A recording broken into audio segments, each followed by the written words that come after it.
Terminator Dark Fate is just starting to come out in cinemas around the world, but there's a little confusion surrounding the franchise. James Cameron, the director of the famous and some of the greatest films of all time in Terminator, and its even better received sequel, Terminator 2, has returned for the 6th movie in the franchise, but only as producer.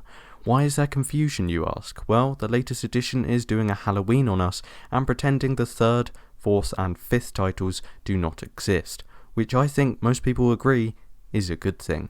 So, with that explained, let's get on with this substantially easier and shorter recap. The year is 1984, and 2 naked time travelers appear, coming from the future of 2029. One of these travelers is Arnie. He plays a T-800 sent back to find and kill Sarah Connor. The other is Kyle Reese, a soldier who was sent back to protect her. Kyle Reese sets about trying to find Sarah, but finds there are quite a few living about. Luckily, he was given a photo of her from her son, the leader of the human resistance. You see, in the future, an AI defense network called Skynet is set up but becomes self-aware and wages war against humanity. Sarah's unborn child, John Connor, is the key to winning the war, hence why the T-800 was sent back to kill Sarah and why Reese was sent back to protect her. The T-800 goes around killing every Sarah Connor in the city until it tracks the real Sarah to a nightclub whereby Kyle saves her and explains the situation. The Terminator tracks them down but retreats when the police intervene. Thinking they're crazy, they hold them at the station until the T-800 drives the car through the front, killing anyone in its path.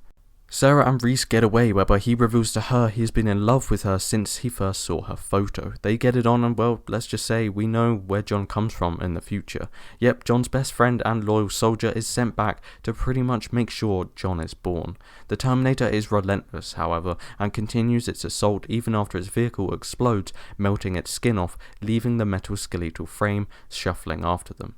Reese uses a pipe bomb to try and blow it up whilst in a factory, sacrificing himself. But it's still not dead. Eventually, Sarah manages to crush it under a hydraulic press. After a time jump, we see Sarah travelling around Mexico, whereby she purchases a Polaroid of herself, the very same picture John gave to Kyle. The year is 2029, and Sarah Connor is describing Judgement Day, which is to occur in 1997. A T-800 is sent back, once again of course played by Arnie, to 1995, along with another character who knocks out a cop and steals the uniform and car. John Connor is now 10 years old, but instead of Sarah he lives with foster parents. It turns out Sarah was sent to a mental hospital as she was preparing for Judgement Day, which of course no one else believes will happen. Miles Dyson is some sort of tech genius who works with and studies the technology left behind from the original Terminator in the factory. Meanwhile, the T-800 and other time traveller hunt down John Connor, but it's revealed this time the T-800 has been sent back by the human resistance and the other time traveller is a T-1000. John Connor from the future reprogrammed the T-800 to protect his younger self, whilst the T-1000 is an even more advanced liquid metal type. John and the T-800 break Sarah out of the institution and go to find Mike Dyson. Sarah tries to kill him but can't do so in front of his family. They convince him of the potential threat of Judgement Day and he agrees to go and destroy the remaining T-800 tech and research. He unfortunately is shot and killed. During all of this, we find out Sarah Connor has turned into even more of a badass, knowing her way around all sorts of weapons. The T-1000 kills John's foster parents and goes after the group, cornering them in a steelworks factory. After a tense fight, the T-800 blasts the T-1000 into a vat of molten steel, destroying it.